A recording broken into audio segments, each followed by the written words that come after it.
जी, सबसे पहले आपका शुभ नाम क्या है? ज्ञानेंद्र सिंह राघव, जिला महासचिव, भारतीय राष्ट्रीय कांग्रेस पार्टी बुलंदशहर।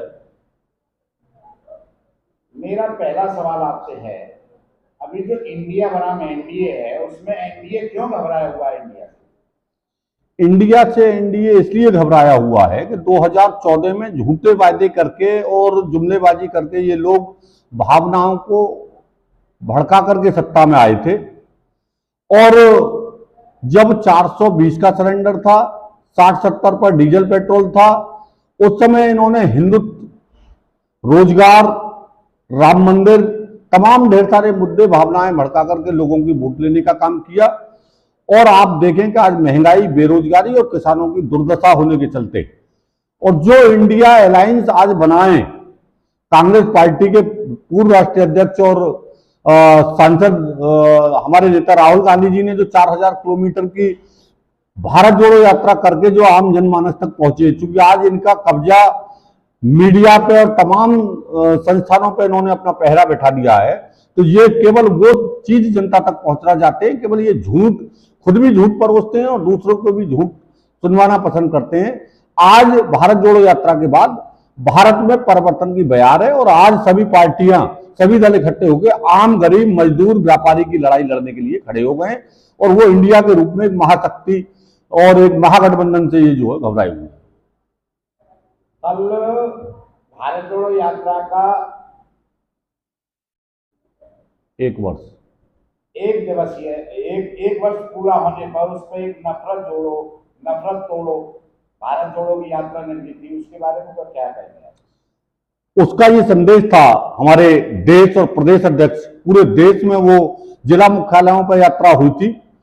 उसका संदेश सिर्फ यही था कि जो इन्होंने नफरत, नए नए बच्चों को व्हाट्सएप, जिसे हम लोग व्हाट्सएप यूनिवर्सिटी बोलते हैं, झूठ परोस करके भाई से भाई को लड़ाने का, जाति से जाति को लड़ाने का, धर्म से धर्म को लड़ाने का जो काम करते हैं, वही जो संदेश राहुल गांधी जी का है, नफरत की बाजार में मोहब्बत की दुकान, उसी को लेकर के हमारा एक कार्यक्रम शहीद आजम भगत सिंह के शहीद स्मारक कालाम चौराहा बुलंदशहर से माल्यार्पण के साथ शुरू हुआ और मुख्य बाजार होते हुए उत्तर प्रदेश के पूर्व मुख्यमंत्री स्वर्गीय बाबू बनारसी दास जी की माल्यार्पण करके वो संपन्न हुआ। और सब उसमें हजारों लोगों ने उमड़ के प्रत्येक जाति धर्म के लिए ये संदेश दिया कि आने वाला लोकसभा चुनाव इंडिया गठबंधन के साथ है और भारत जोड़ो नफरत छोड़ो के नारों के साथ जुड़ेगा भारत और जीतेगा इंडिया के साथ जो है सब लोग, आम जनमानस खड़ा है।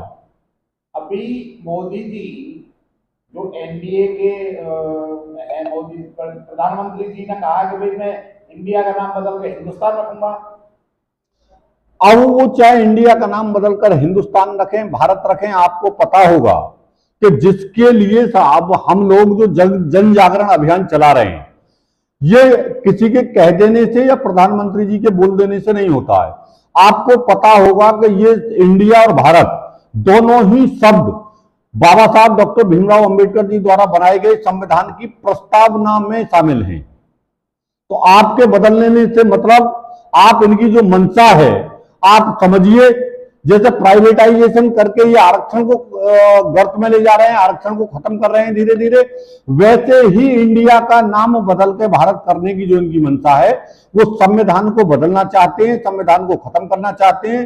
क्योंकि इन्होंने देश में लोकतंत्र नाम मात्र का छोड़ा है, इन्होंने संविधान परंपराओं को कुचल करके संविधान को भंग करके ये संविधान के बदलने की शुरुआत है, जिसे इंडिया अलायंस के लोग और खासकर कांग्रेस पार्टी कभी होने नहीं देगी। हमारे नेता आदरणीय मल्लिकार्जुन खड़गे जी और राहुल गांधी जी और प्रियंका दीदी जी जो आम जनमानस की लड़ाई होगी उसे लड़ने का काम हम लोग उनके निर्देश पर करेंगे। अगर इन्होंने हिंदुस्तान उसका नाम रखा तो फिर नोटबंदी दोबारा होगी। ये सारी बातें, चूंकि ये लोग ये समझते हैं कि हमारे कुछ भी कह देने से एक संदेश चला जाएगा कि हम भारत रख देंगे, इसी पर व्यापक पत्रकार वार्ता हमारे भारतीय राष्ट्रीय कांग्रेस के साथ साथ तमाम इंडिया अलायंस के दलों ने किया है कि आप आधार कार्ड पे इंडिया है, भारत निर्वाचन आयोग द्वारा आईडी पहचान पत्र पर इंडिया है, भारत के जो बैंक है उसका नाम रिजर्व बैंक ऑफ इंडिया है, 500 के नोट पे जो है वो भारत के साथ साथ इंडिया लिखा हुआ है। तो ये तमाम देश के आम जनमानस और मूल भावना में इंडिया शामिल है। और इन्होंने तमाम योजनाएं इंडिया के नाम से रखी है, चाहे खेलो इंडिया हो, स्टार्टअप इंडिया हो और तमाम डिजिटल इंडिया हो। ये खुद ऐसे काम करते हैं जो इंडिया, टीम इंडिया क्रिकेट हो, टीम इंडिया हॉकी हो, तमाम तरीके की जो इंडिया है वो आप भारत के प्रत्येक आम जनमानस के रूप में रचा बचा है। ये इंडिया अलायंस से घबराए हुए हैं और इंडिया अलायंस का नाम इंडिया के साथ साथ कल भी नारे लगे थे, जुड़ेगा भारत जीतेगा इंडिया। भारत और इंडिया दोनों इंडिया अलायंस का हिस्सा है, इससे बदलने से कुछ नहीं होगा। इनका जाना तय है, ये कितना भी बौखला लें, कितना भी नाम बदल लें, इससे कुछ होने वाला नहीं है। हम लोग संविधान की रक्षा, आम गरीब मजदूर किसान नौजवान की रक्षा, महंगाई बेरोजगारी और भ्रष्टाचार से लड़ाई लड़ने का काम कांग्रेस पार्टी करेगी। अभी जो 200 रुपए जो सिलेंडर पे गिराए इन्होंने, वो शायद इंडिया की बदौलत ही गिराए हैं। और उसके उपरांत अब ये पेट्रोल डीजल पे क्या करेंगे? ये पहले भी आपको पता होगा कि 70 रुपए से 100 और 110 डीजल पेट्रोल बेचने के बाद पीछे भी इन्होंने पैसे कम किए थे, लेकिन जैसे ही 3-4 राज्यों में चुनाव खत्म हुए फिर 10 रुपए से ज्यादा 10 से 15 रुपए फिर बढ़ा दिए। ये केवल इंडिया अलायंस से घबरा करके, जाती हुई कुर्सी से डर के, ये सिर्फ लोगों को लॉलीपॉप देने की कोशिश है, जिसे आम जनमानस भली भांति समझ रहा है कि ये 200 रुपए जहां 420 के सिलेंडर को आप 1100, 1150, 1200 तक पहुंचा करके 200 रुपए ऊंट के मुंह में जीरा। पहले सब्सिडी आती थी, अब जो है किसी के खाते में बहुत ज्यादा सब्सिडी भी नहीं आ रही है। तमाम ये जो सरकार है वो केवल 2 उद्योगपतियों के लिए काम कर रही है, अडानी और अंबानी के लिए।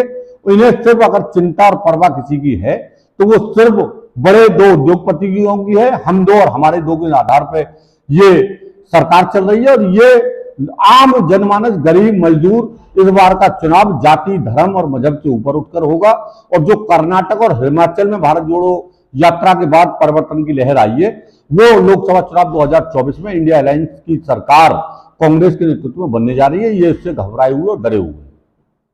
अभी नरेंद्र मोदी जी अभी जुमला दे रहे हैं अभी कि भाई मैं ये करूंगा, मैं वो करूंगा, इनको जीने नहीं दूंगा, अकेला सब पे भारी। तो क्या मोदी जी अकेले सब पे भारी हो सकते हैं आने वाले टाइम? आपको ये विदित है कि ये बयान उन्होंने संसद में दिया था, एक अकेला सब पर भारी। जैसे ही इंडिया अलायंस और यूपीए और कांग्रेस पार्टी ने मजबूत होती दिखाई दी, जैसे ही कर्नाटक इनके हाथ से गया, 38 दलों की एक मीटिंग करके, कभी एनडीए की इन्होंने मीटिंग नहीं बुलाई पिछले 10 साल में, लेकिन जैसे ही लगा के आरएसएस का भी बयान आया कि अब मोदी जी का चेहरा कमाल नहीं कर पाएगा और मोदी जी के चेहरे पे चुनाव नहीं जीता जा सकता, तो आपको पता होगा कि 38 दलों में से 34 दल ऐसे हैं जिनके कोई सांसद नहीं है। 38 दलों के साथ फोटो खिंचा करके उन्हें मालूम है कि अब इंडिया अलायंस का सामना करना मुश्किल है, तो वो केवल जनता को भ्रमित करने का काम कर रहे हैं। दूसरा ये है कि 10 साल में इन्होंने क्या किया है, ये सबको आम जितने भी नए बच्चे थे जो धर्म का या रोजगार का या 15 लाख के झांसे में आके युवा ने इन्हें वोट देती थी, आज चाहे अग्निवीर हो, चाहे बेरोजगारी हो, चाहे किसानों की दुर्दशा हो, चाहे भ्रष्टाचार हो, चाहे जुमलेबाजी हो। रही बात ये भ्रष्टाचार की जो बात करते थे, एक एफआईआर इनके पिछले 10 साल में न दर्ज हुई है और न कोई गिरफ्तार होकर जेल गया है। जितनी भी कार्रवाई भ्रष्टाचार पर चल रही है या आज भी न्यायालय से सजा लोगों की हुई है, वो यूपीए सरकार में ही एफआईआर हुई थी और उनके रिजल्ट भी उसी समय आ गए थे या एक हफ्ता अब आ रहा है। तो रोजगार, जवान, किसान और भ्रष्टाचार पर केवल इंडिया गठबंधन के साथ साथ कांग्रेस ही वार करके आम गरीब मजदूर को लाभ दे सकती है। मेरा आखिरी सवाल होगा, कांग्रेस अगर सत्ता में आती है, जो मोदी जी ने सारे सिस्टमों को जो बेचा है, जैसे रेल है, तेल है और सारे सिस्टम है, एयर इंडिया जो भी है, क्या कांग्रेस इसे वापस करेगी? जैसा कि आपने वरिष्ठ नेताओं की पत्रकार वार्ता और तमाम बयान समय समय पर आते रहते हैं, क्योंकि जो संसाधन बनाता है, चाहे पंडित जवाहरलाल नेहरू हो, देश के पूर्व प्रधानमंत्री, चाहे लाल बहादुर शास्त्री हो, चाहे श्रीमती इंदिरा गांधी हो, चाहे राजीव गांधी जी हो, तमाम ढेर सारे कांग्रेस के पूर्व प्रधानमंत्रियों ने इस देश को संसाधन, चाहे आईआईटी, एम्स, रेल, गेल, तेल, ये सब बना करके, चाहे डैम, बिजली, ये सब उन्होंने संसाधन पैदा किए, तो उनको उनसे लगाव है और अगर ये गलत तरीके से, जिस तरीके से प्राइवेटाइजेशन करके अडानी और अंबानी को बेचे गए, मेरे ख्याल से निश्चित इनका रिव्यू होगा और रिव्यू होकर वापस के साथ साथ जो इनकी कमियां पाई जाएंगी, इनके खिलाफ भी कार्रवाई करने का काम कांग्रेस पार्टी आम गरीब जनमानस के हित में, किसान, नौजवान, मजदूर, व्यापारी को खुशहाल करने के लिए जो भी कार्य करने की आवश्यकता होगी कांग्रेस उसे करेंगे। आज ये संविधान को खत्म करने की बात करते हैं तो उसके ऊपर आप क्या कहेंगे? संविधान, आपको मालूम है कि बाबा साहब डॉक्टर भीमराव अंबेडकर साहब ने ये कहा था कि आप मेरे अनुयायियों, अगर आप इसे आगे न बढ़ा पाओ तो कोई बात नहीं है, इसे पीछे, इस कारवां को पीछे मत जाने देना। तो बाबा साहब के उस कारवां को, आपको मालूम है, चाहे मल्लिकार्जुन खड़गे जी जो हमारे दलित चेहरे हैं, 9 बार के विधायक हैं और राज्यसभा सदस्य और लोकसभा के वो नेता हमारे रह चुके हैं, आज उनके नेतृत्व में पूरी कांग्रेस पार्टी और इंडिया अलायंस उस संविधान की रक्षा के लिए खड़ी है। हम सड़क से लेकर संसद तक संघर्ष करके संविधान को, भारतीय जनता पार्टी को छूने नहीं देंगे। बहुत बहुत धन्यवाद आपका बात करने। धन्यवाद।